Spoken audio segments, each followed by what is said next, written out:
All right, we're going to go ahead and get started. My name is Maddie. I'm the Community Engagement Specialist for Education here at WFYI.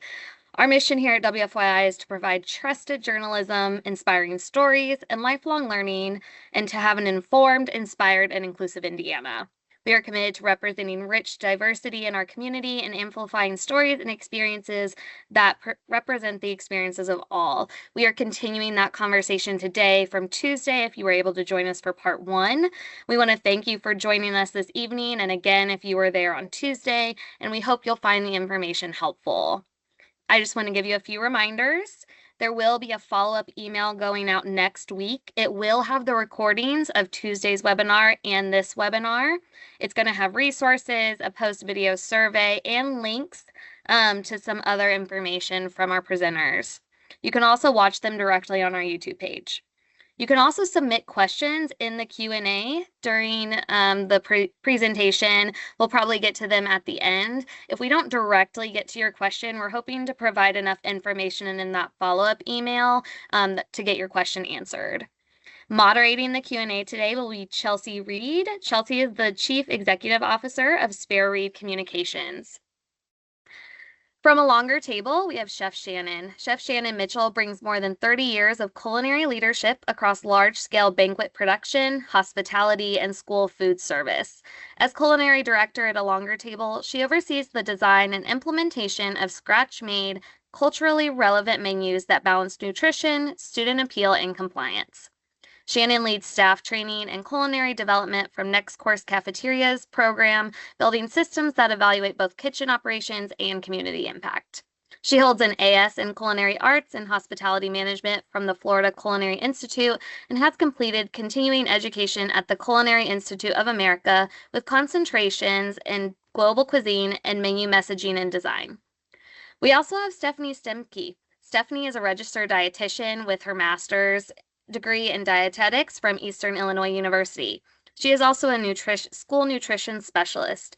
She's been working as a food service director at Danville Community School Corporation for 10 years. She is currently the PR membership chair for the Indiana School Nutrition Association.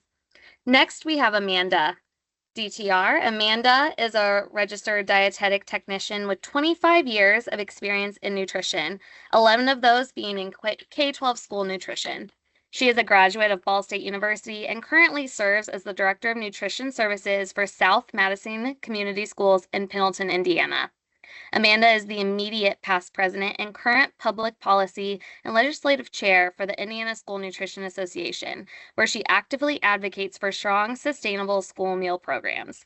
She is a dedicated advocate for healthy school meals for all Hoosiers and is currently meeting with legislators to seek support for policies that strengthen and protect nutrition programs. Throughout her career, she has been committed to providing nutritious, high-quality meals while navigating the operational and legislative challenges facing school food service programs. Next, we have Leah Cruzar. Leah is the Director of Engagement at Adelante Schools at Emma Donnan, an IPS Innovation School in Indianapolis. She leads family and community partnership strategy, builds parent engagement systems, and supports student ambassadors, so kids have a real voice in shaping their school experience. Through a youth food coalition formed at the school in partnership with the Longer Table, she helps align student input to strengthen programs and improve the cafeteria experience. Her perspective reflects how community voice and student leadership drive meaningful change in her school community. Finally, on today's panel, we have Tammy Hanan. Tammy is a physician scientist with clinical translational, health services, community gauge, and participatory design research expertise in diabetes in youth and adults. Her research program involves primary and secondary prevention of diabetes-related complications and the development of interventions to improve self-care in adolescents and adults with diabetes. Her mission is to translate findings from the laboratory to the advancement of clinical diabetes practice and an overarching goal to advance equity and promote self-actualization and whole person health in all people with diabetes. We want to thank all of our panelists for their contributions and participation in today's webinar. Chelsea, let's get started. Let's do it. Thank you for your introduction, Madison. Thank you for all the work that you put in to make tonight's conversation happen. It's been tremendous. Thank you, Team WFYI, for this space to connect with the community. Thank you for your commitment to this work around helping to make sure that we are informed individuals, and for your gift of storytelling. Please keep at it because the work is necessary. Um, to the panelists, thank you all for truly your passion, for your commitment to this work. Thank you for, I actually have an opportunity to work with quite a few of you. And so I see deeply some of the behind the scenes effort that goes into what it is that you're doing. So thank you truly. As you are sharing tonight, you all come from different vantage points around this proximity to school meals. And so I ask that you have fun letting us into your world. Not all of us are as connected to the spaces that you are in. And so um, please let us in. And thank you for your commitment to do that. So be present with this conversation. Feel free to add on to aspects of what maybe one of your colleagues have shared, because that will indeed help us further understand the importance of the work that you're doing, why we should care, and for us to be looking at the ways that we can get involved where there are spaces to do that. To everyone who's listening, thank you. The biggest and the most, not to disregard anyone else. Thank you, WFYI. Thank you, Madison. Thank you, panelists. But truly, to the people who have joined us tonight, whether you are returning, maybe whether someone mentioned this conversation to you, for whatever the reason is, you are here with us, and so we appreciate it. So thank you for seeing something in the description of this conversation and thinking that it is something worth listening to and worth wanting to understand more about. As you listen, I also ask that you are present with us in this conversation, because you're part of the conversation as well. We're doing this to further inform the community around the work that's happening and the people who are part of it in the community, the community organizations that are part of it, as well as the schools. So if, as you hear something, if you are inspired, drop that in the comments. If you hear something and it doesn't quite make sense, drop that in the comments, because we want to do our best to help make sure that there's understanding around this work. As Madison shared, we will be doing our very best to amplify those questions up to the panelists towards the end of this conversation. And there will also be opportunities for you to follow up afterwards. So there's a lot happening. There are a lot of people that you see here. We don't see you, but you're a part of it, and we're all a part of this conversation. So thank you. Without further ado, I'm looking at your faces. You're ready. I'm ready. So let's do this. We'll get started. Before I actually open up with like the questions, I would like to level set just a little bit. And so I've done a little work to, I think, bring everyone back to bring everyone alongside today's conversation to help it all make a little bit more sense. And so I jotted down a few ideas that came up in part one of the conversation in terms of what was shared. And so one of the things that we heard of the four really big ones is that school meals, they are more than food that ends up on the tray. They represent food security, health, and academic outcomes, and even lifelong habits. And across the country, nearly 30 million students rely on school meals every day, and 1 in 8 households in the U.S. is food insecure. So that means, a lot of families don't have enough money or resources to buy enough food for everyone in their household. So school meals are more than just food that ends up on the tray. Number two, school food drives real outcomes for our kids, and that there is a cost. So the real cost of serving quality food to kids, whether our communities are able to invest in it or not, there is a cost to the long-term economic cost and to the healthcare cost.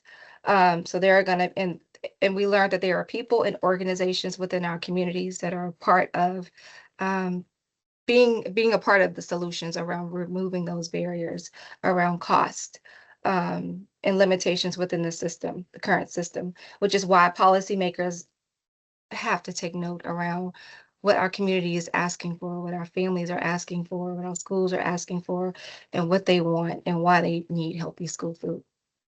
We also talked about workforce development because we know We know school food doesn't just end up on trays magically, even though we believe in magic. I do. It takes people that are doing that. There are army of people behind that lunch line who have caring hearts, who've been trained, who are informed, and they are connected, and they are also a part of the economy that make up the communities that we're a part of. And so we cannot forget to talk about and think about the workforce development around school meals. The other thing we talked about which is our fourth big point, which I'll leave us with before I open it up to questions, is that this is something that we began talking about, and I think it's a good, excuse me, a good segue into tonight, which is removing all stigma for kids around accessing school meals. Um, it's important because we know that there are academic connections and impact around it. Research shows it, experience shows it. There are all these X, Y, and Z variables that show and connect the dots around academics, empowering those little brains who are learning so that they can indeed thrive in school. And so it is important for us to remove the stigma um, because there is a direct academic cost also associated with lifelong health and the future success of our students and our communities and our leaders. Um, and even within that, we know that some low income students and some families, for them, their households, school food can make up or provide 50%, up to 50% of their daily calorie intake. That's huge. That also means that you might not be able to tell who needs support. You might not be able to tell um, the stigma and how a student is feeling around um, choosing different food types, and we'll get into some of that, but the stigma is real. In our last conversation, there was also someone who ended our conversation. It was a perfect mic drop moment when someone said that there should not be a hierarchy of who gets food. I think I heard that correctly. I might have butchered it. Hope I didn't. But it stood out to me. And as I now officially open it up for questions, and pull you in, Tammy, I want to start with you. When you hear all that, the recap of everything that we just talked about, when you hear that statement around there should not be a hierarchy of who gets to eat food, what is that? What does that make you think of? And specifically in context of what it is that you do? We can't hear you. You are mute. My We apologies. hear you now. Yeah, so as a pediatric endocrinologist and researcher, I see families and children all of the time who are at risk for developing chronic disease. And the foundational recommendations, backed by study after study after study, is to allow kids access to high quality nutrition to prevent disease. So over the course of my lifetime, as Western habits, Western lifestyles have spread out across the globe, we've seen dramatic increases in chronic disease. So to me, when I think there should not be a hierarchy in who gets food, I think back to the Healthy Hunger Free Kids Act that was actually enacted in 2010. And this act, basically makes up what the rules are and regulations are for what schools get as far as government dollars and what they have to serve at school. It increased the nutrition quality of school meals pretty dramatically, and we have scientific evidence that health outcomes of children improved during the time that the Healthy Hunger Free Kids Act was in place. And so to me, that it really attempted to level the ground to make sure that all kids, regardless of their financial status, were able to get good nutrition in school. And we really want to advocate that those things continue, that that the rules and regulations enacted with the Healthy Hunger Free Kids Act may continue so that we continue to see gains and in healthy nutrition and access to healthy nutrition in school-age children. Does anyone else want to add to that? Leah, I'm curious, what what do you think of when you think about what you heard Tammy just share and specific to your work in the schools? Yeah, so I wrote down, she's talking about healthy, nutritious meals, and I feel like that is what we do at our school.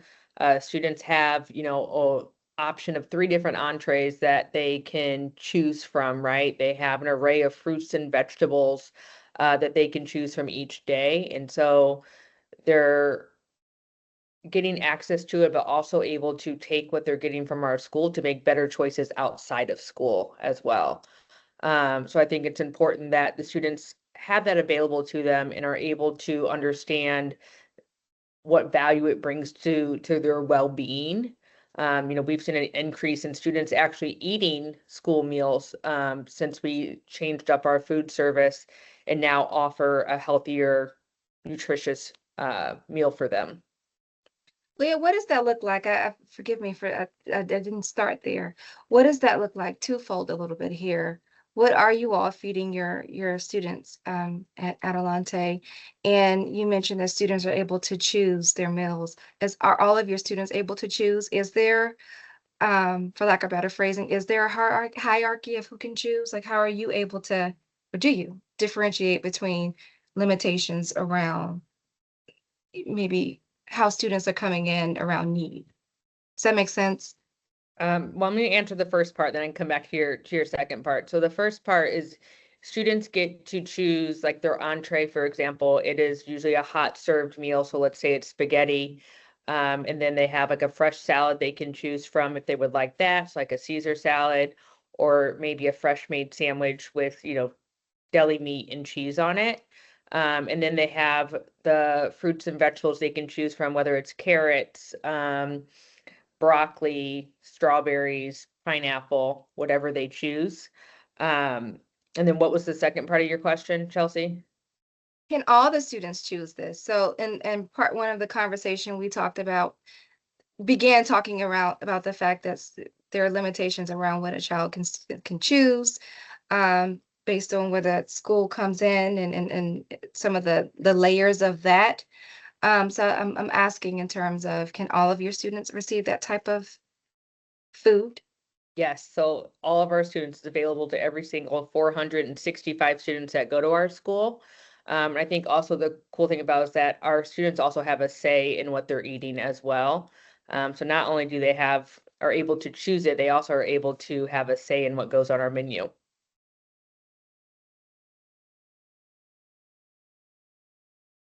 Shannon? If you don't mind. Yeah, I'd like to piggyback on what Yeah. Leah said as far as the meal service at her school. When you ask, are there limitations? One thing, her school is, it's wonderful that everyone is eligible for free lunch. So everyone has access to lunch. There's no stigma between free, reduced, paid, no kind of calling out in that type of way. But in addition to that, like she described the menu wonderfully. They've got a lot of choices. They have a lot of variety. And something that I think is really unique that happens there is it is available, those choices, all of that variety is available to every student, K through 8. So to people who may question, operationally, if you're thinking about implementing something like that at your school, can a first grader, make these choices? Is this too much for a first grader? Can a first grader make these choices on their own, the same as an 8th grader? Is it logistically feasible? And to that, I mean, they're an incredible example of how that can be done. It can be taught. Repetition works. Kids are more engaged when they are making those choices on their own. They're building autonomy and it makes them enjoy their meal more. Also reduces waste. And I don't think that anyone should apply those limitations or think that maybe smaller children can't do that or it's too much for them because we can do hard things and they do a wonderful job there. Thank you. I'm wondering, so it's it's fantastic that your school, Leah, is able to offer that to all of your students because 100% or 100% free or reduced lunch. What happens when there are cases in schools where there is a variety of students and so there are limitations around, I assume, and there's danger in that, absolutely. But what happens when everyone is not free and reduced lunch? How does that work? Anyone want to jump in here? I'm going to step in real quick and just remind anyone that joined late, if you do have any questions, we aren't pulling anyone off mute today, but please feel free to put it in the Q&A chat. I can speak to that. We are not CEP, so we're not 100% free, but we do offer many options, as Leah does as well. I will say a lot of schools don't have as many options at the elementary levels, but as they get into middle school, high school, there's a lot more. But even our elementaries have choice of entree, choice of a variety of fresh fruits and vegetables. And I did just want to comment on something Tammy said too, that, the Healthy Hunger Free Kids Act really made changes in our menus. And I will say, like, from the public's perspective, a lot of times we get some flack on that because you hear like, meals aren't what they used to be. They're not what we had in school, which is true. They're better and they're healthier. And Michelle Obama gets a lot of flack for that. And, who wouldn't want their child to have a half cup of a fruit or vegetable on their tray every day at lunch? I know as a mother, I would want my child to have at least that. And we offer so much more. And another thing that we hear sometimes is, where you see a picture of, breadsticks and cheese and a juice, and this is all my child received. We don't like to see those kind of photos because it doesn't show the whole picture. We're serving so many fresh fruits and vegetables, but we do let the children have a choice. They don't have to take all of the options. So if you see those type of things circulating, reach out and ask someone at the school or, the director, manager, whoever, what other options were available, because I'm pretty sure they had a lot of other things on the menu that day. But yeah, with the fruits, vegetables, whole grains, meats, milk that they're getting, it is the healthiest meals that they're eating in their day. Amanda, I wanna hang on here for a second. You alluded to the change that we have now and how part of that is in credit to First Lady Michelle Obama. Can you talk with us a little bit about the history of of school meals? Yeah. So in 1946, the National School Lunch Act was passed by President Harry Truman. And it was because, our soldiers were going to war and they were suffering malnutrition. So they realized that something had to happen to increase the health of our children. So that's when the program came about. And it was also a support to the U.S. agriculture because it linked farmers with schools and getting that partnership. And then looking forward to 1966, that's when the school breakfast program came about. It was recognized that students can't learn when they're hungry. They might have had that free lunch when they were at school the day before, but they're coming in hungry and, we can't learn when we're hungry. And then fast forward to what Tammy already mentioned, 2010, we had the Healthy Hungry Free Kids Act, which brought about some meal standards because the government thought, you know what, if we're giving reimbursement for these meals, we want to ensure that the children are actually getting healthy, quality food, fruits, vegetables. It was added at that time that, to be reimbursed, you had to have a half cup fruit or vegetable on your tray, breakfast and lunch. So, and we switched to more whole grains and just some new limitations on some, sodium, sugars, those kind of things too. And then I like to add in like the pandemic response. Immediately overnight, our country went to healthy meals for all. And it was a wonderful, beautiful thing. I really feel like people in our country finally saw what school meals mean to America. I know even working in the field, it was really eye-opening for me to see parents coming through the line with tears, not knowing how they were going to feed their kids being at home. So it was wonderful. We were devastated when it went away. We really thought we were going to keep it. And so now here we are today, still serving the healthiest meals our children are eating. And, we're like Leah and Shannon are awesome at, trying to get more scratch cooking in, more farm to school. These are big things that schools want to do, and reducing that stigma. I mean, we are absolutely 100% wanting to be able to feed all of our kids that come through our line for free. For those who are listening and they might not be familiar with it, what is fresh scratch cooking and what is farm to school? I can speak to that. As fresh scratch cooking refers to homemade food. So those are things that we're talking about minimally processed foods, fresh fruits and vegetables, whole muscle, lean meat, proteins, those kinds of things. Of course, everything that we prepare is in guidelines with the USDA and SLP requirements in terms of portion size and the ingredients, some of the ingredients that we use. But scratch cooking is a craft model, similar to what you would see in a restaurant or in your home. There are also models that are called speed scratch, which kind of hybrid some of those more convenient items with scratch cooking as well. The thing about scratch cooking and farm to table as well, because you're talking about using your local community, using your local farmers, using your local vendors to participate in that program, getting those fresh produce items in. It takes time, it takes training, it takes an investment. So that's something we're really proud to be able to do. But it is a task for sure. So let me ask this question.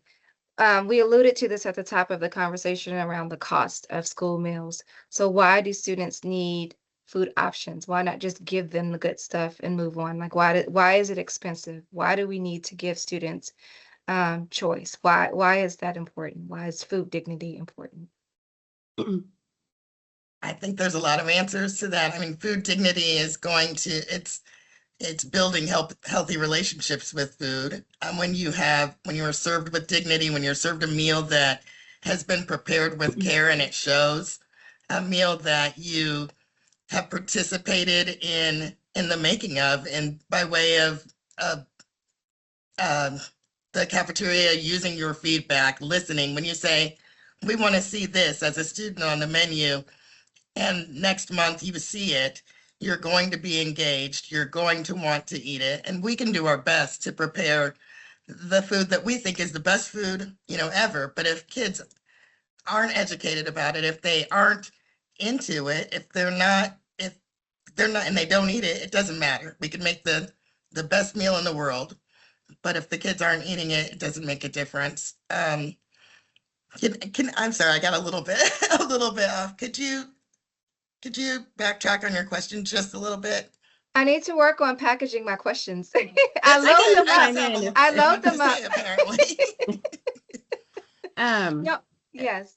So I think Stephanie caught it. So it was about essentially why does it care? Why does it matter around the cost? It was the cost that's what I was just, I'm sorry. Gonna say no, the but it was cost, you're spot on. It was expensive. twofold. Yes, it was It's cost and it was the expensive. dignity. Yes. And public schools, often operate under the NSLP program, which is dependent on reimbursements. And when you look at those reimbursements, they pay for the entire cost of producing that meal. So that's the labor associated with it. That's any kind of disposable packaging or anything that may be associated with it. That is so many things. And when at the end of the day, less than $2 from that reimbursement actually goes toward meal ingredients. And I don't think, you don't have to work in a school or be a professional chef to know the impact of the price of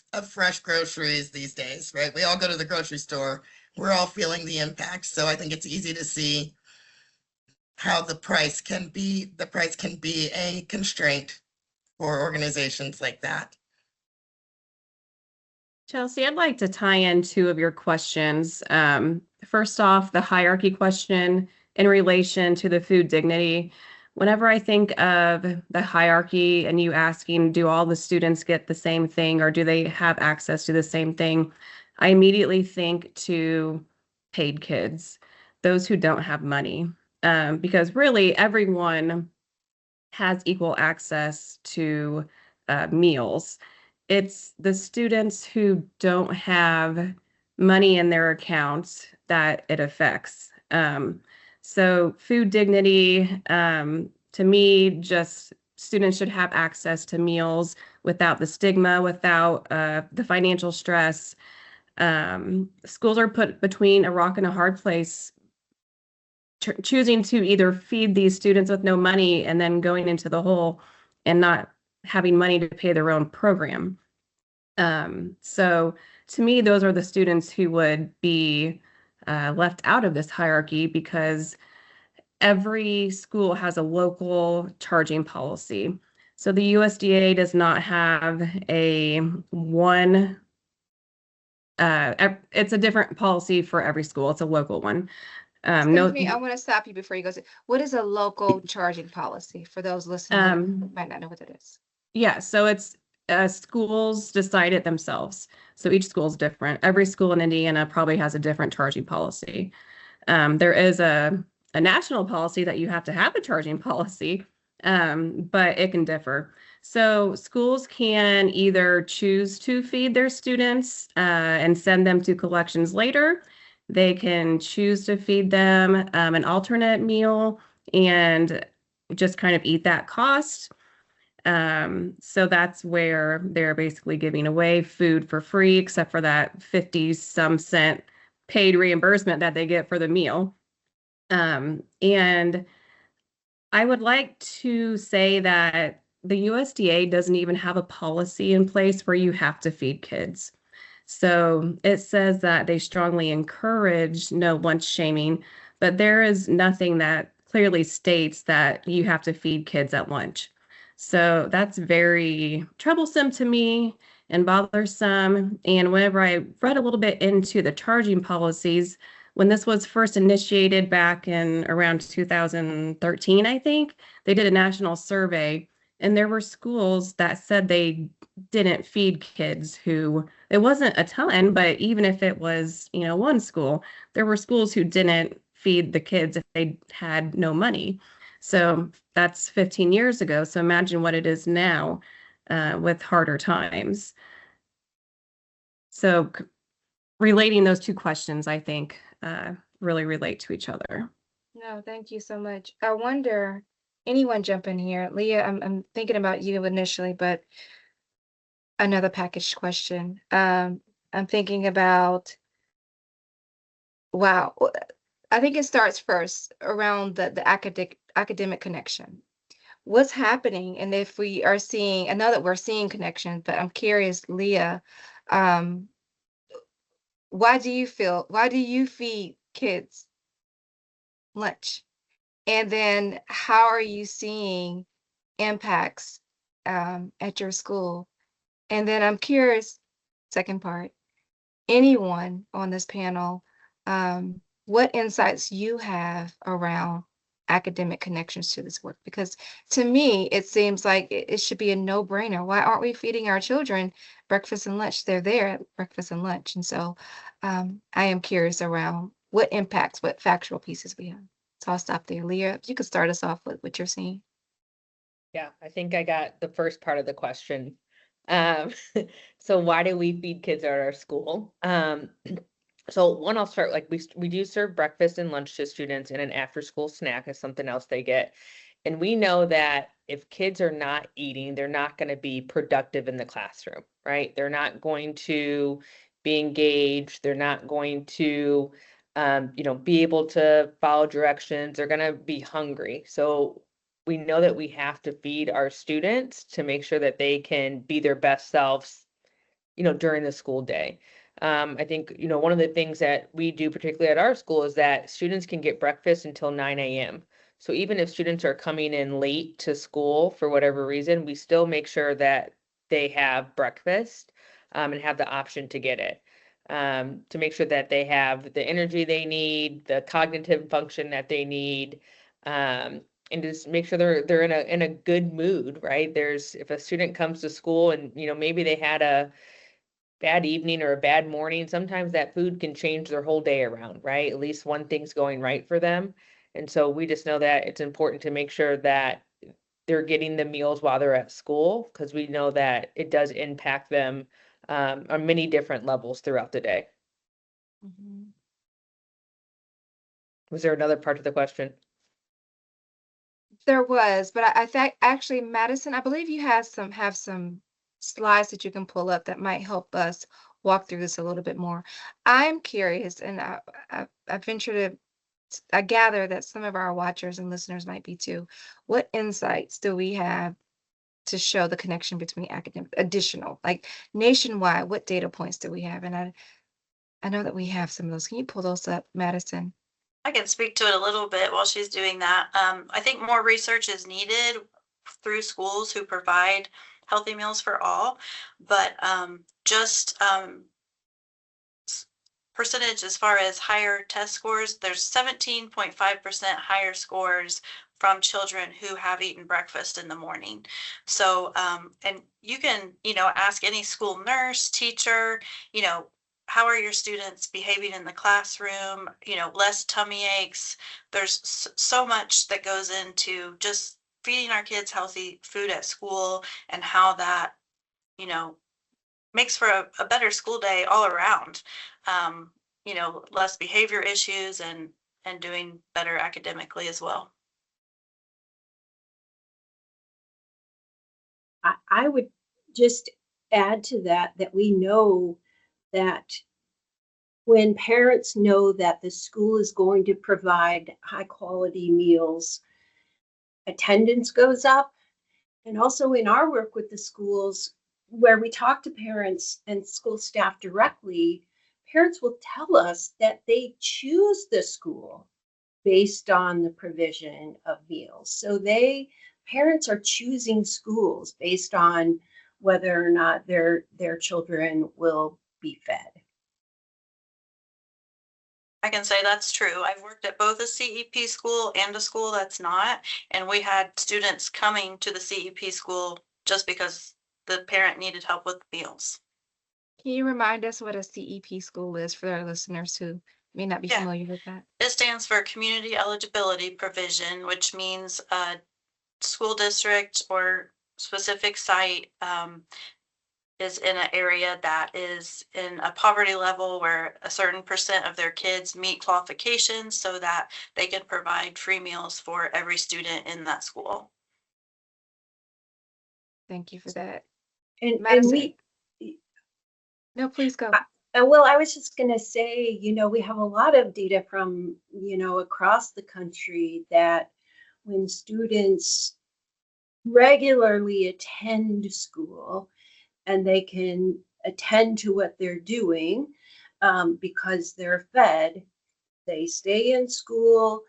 And people who stay in school and graduate school, the more education completed, the lower your risk for chronic disease. So all of these things are associated. And another reason why we should advocate for school meals for all children is because it will improve attendance rates, it will improve graduation rates, it will improve, academic achievement.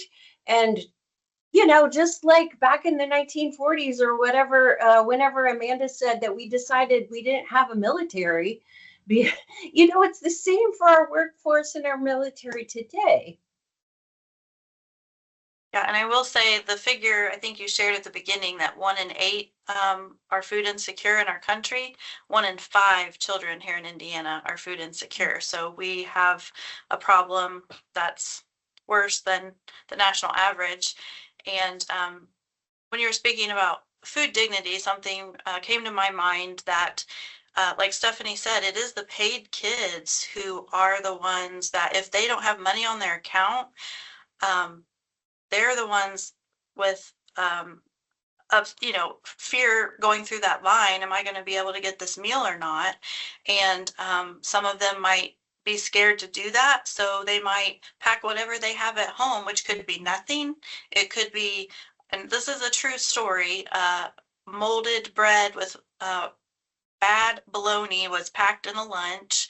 I mean, um, it's just not right that we're not able to feed everyone with dignity through the cafeteria.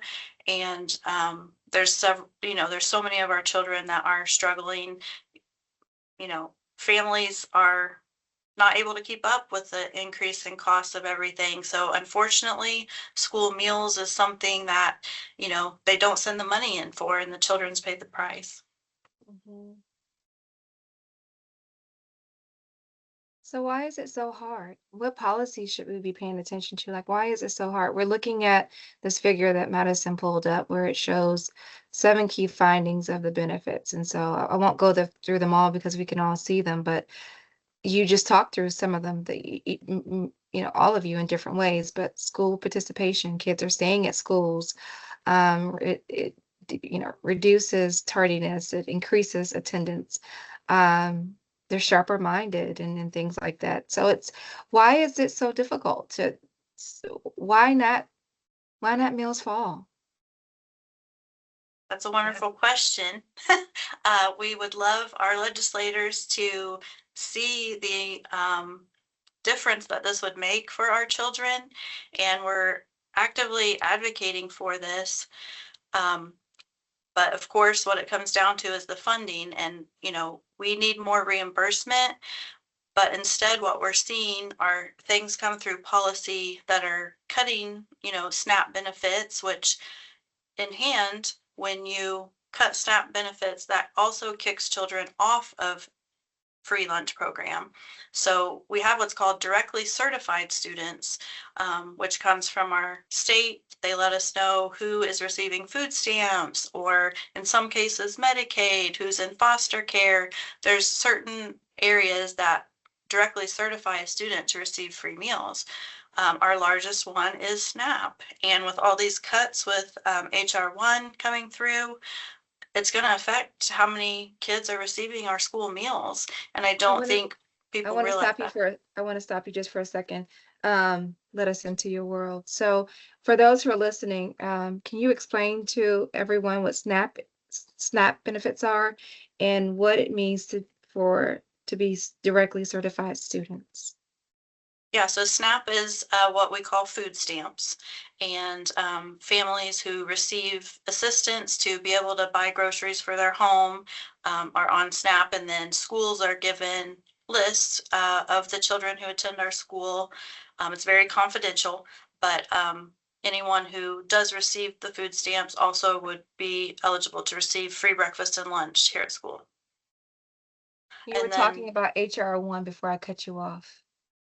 yes, so there's been a lot of things going through policy with HR1, a lot of cuts to a lot of things, and one of them is food stamps. And we really need to urge Congress to pass a provision that would not kick people off of SNAP and would let us continue to allow to feed our children breakfast and lunch while they're with us. These families are needing help, and we want to feed the children. And yes, we ask that everyone reach out to your legislators and please urge them to pass Senate Bill 3281 repealing these cuts. We're talking a little bit around it, but I want to go back a little bit and further help connect some of the things that you all have spoken to. directly in some cases and indirectly, but it's around school cafeteria environment. What role does it play? I can speak to this. So I'm kind of big about this. I actually won a very large grant to enhance our environment at our high school. And that will happen this next school year. But the cafeteria is more than just a place where they eat. Students go there to interact, relax, recharge. It's almost like a sense of community with their other peers. Um, it's important because imagine if you were to go to the same restaurant every day. We are basically a restaurant to them every day for lunch. So having a good environment, aesthetically and socially, helps them want to eat school lunch, and it entices them to come and eat school lunch. And then we all know when they do eat breakfast and lunch with us, that has long-term effects on their relationship with food. So it's a win-win altogether. Leah, you all have a pretty interesting space as well. Can you talk to us about that and your intentionality around that? Yeah, kind of building off like what Stephanie said, our school cafeteria has undergone a renovation as well. We want to make sure that it's welcoming to students and it's somewhere that they feel comfortable. So we bring in visuals that are appealing to them or that resonate with them. So in our cafeteria, we have big posters of our core values. We have college flags hanging in our building as well because we're a college and career readiness school. We have seating that allows them to, sit in larger groups or smaller groups. So there's a lot of thought around like kind of what the space looked like. We have new lighting in there, so it's nice and bright. So it's really a place where, like Stephanie said, kids can come and kind of reset, recharge, have conversations, be social, and, have conversations about whether it's, what's going on in school or about their lunch, but it's a place where they enjoy being. I'd like to speak to that as well. I really think that because as Stephanie said and Leah said as well, like the cafeteria is a social place. Kids are enjoying or hopefully they're enjoying their lunch with their peers. They're maybe trying different foods. It's a place where you learn things about yourself, you learn about others. That's what any kind of dinner table is, right? When you're having community.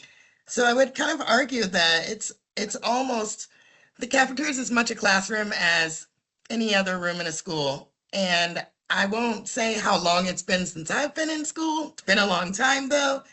Now that I'm working with schools and I get to see so many different academics kind of scenarios, I see that classrooms look a lot different than they did when I was in school. I see all different kinds of setups and changes in the way that people are educating in the classroom. But then often when you go to the cafeteria hasn't changed in forever, right? We have different lighting in our classrooms. We have different seating in our classrooms. We're teaching and learning in groups in different ways, and we're embracing experiential learning and things like that. But our cafeteria is still the institutional looking cafeteria that has been there forever. And I think that's something that has got to change because it does have to be a warm and inviting space. And like I said, ultimately, it's also a learning space as much as a classroom. Mhm. Before we go on to our next question, Madison, do we have any questions from our watchers or listeners? We don't at this time, but I did want to warn we are at the 11-minute mark. We do plan to end right on time today. Okay, thank you for that. As we near closing, I want to ask the question, a simple unpackaged one this time. What is the role of schools when it comes to school meals? Okay, I didn't tell the truth. Schools and the community. Packaged indeed. The role of schools and school meals. Schools and the community. Okay, support them. Like every dollar that goes into school meals is going directly into your local economy. You know, we are, like we've talked about, employing our community members. I say, you know, eat local, eat school meals. You know, schools are doing our very best to feed our children the most nutritious foods that we can. And what we really need support from the community is advocating for our children and healthy school meals for all. We unfortunately have horrible meal debt in our state, $4.5 million. And I don't see an answer to that. We're not allowed to spend our program funds to cover that. We are completely independent of the school system. We're federally funded, and so we look to donations to help with that. But we're to the point where it's just multiplying at higher and higher numbers each year, and so the only answer that I see is healthy school meals for all. And I would love to see Indiana be the 11th state in our nation to provide for our children. I agree with everything that Amanda said. Meal debt climbs every year. It's harder and harder to get those paid off. We have, and at my school, our town is very community oriented. We actually have a food truck who does two to three meals a year, and he has these meals sponsored. They're free meals, but people donate money for them. But different businesses throughout the town sponsor these meals, so the profits all go back into our angel fund. And without their support, we would not have any much money in our angel fund. But the money that we do have in the angel fund, we are able to not have to offer alternate meals, because we are required to pay off those meals through regulations. So it's not like we can just let people charge hundreds of thousands of dollars. But we are fortunate in my community that people do that.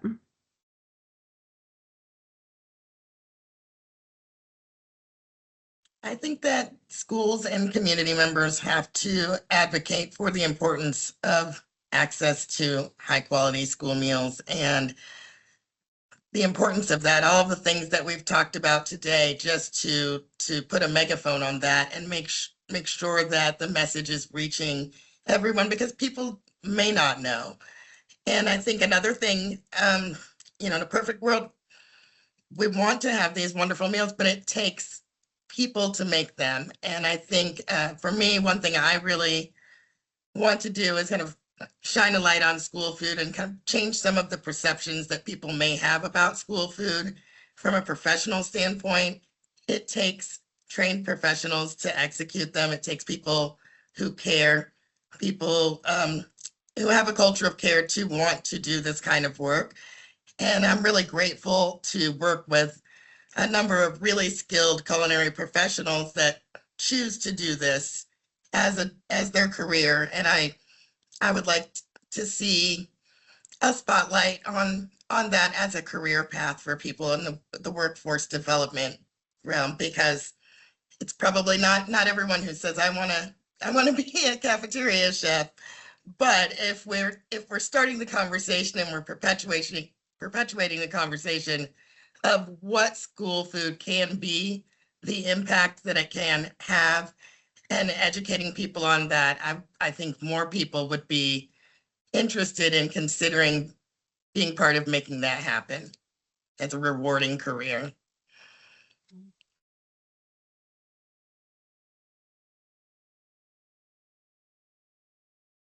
And then I think lastly, if maybe one person can jump in, you just talked about the role. Why should people care? Like, why should people care about feeding kids? So if you could summarize it, one person or two, why should people care about feeding children in schools? I'll chime in. I feel like school food affects everybody. whether you're a grandparent and you have kids in the school, or you're a parent and you have kids in the school. It affects the future of our students. We know it's a long-term benefit to eat school lunch. So every aspect from how our country looks in the future to how we're feeding our kids now matters. And whether people realize that they're connected to school food or not, they are in one way or the other. Thank you.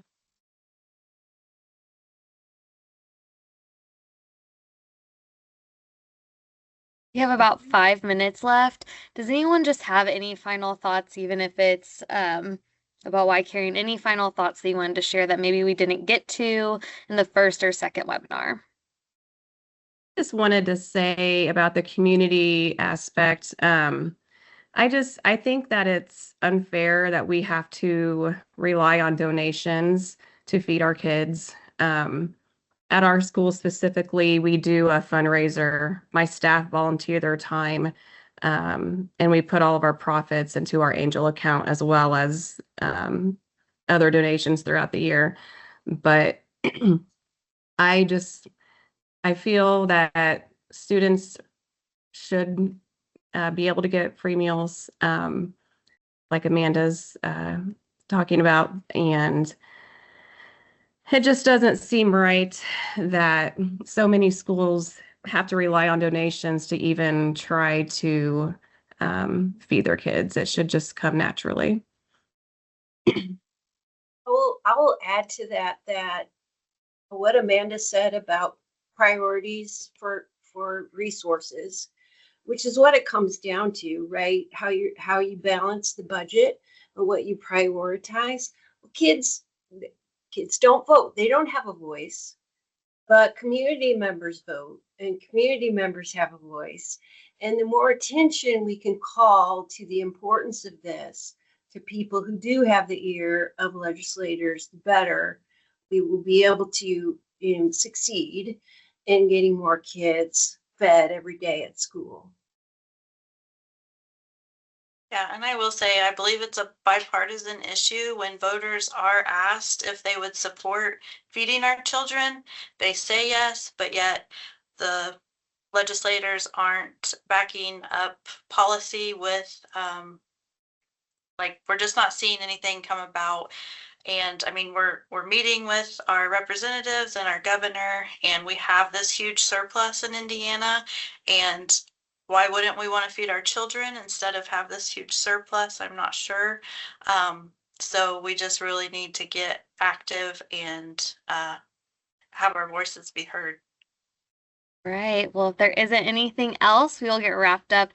Chelsea, thank you so much for leading our conversation on Tuesday and today. Thanks to all of our panelists again for participating, contributing. Once again, you will be getting email out next week with the recordings from Tuesday and tonight, and it's on the WFYI YouTube page. Have a great evening, everybody. Thank you again for joining.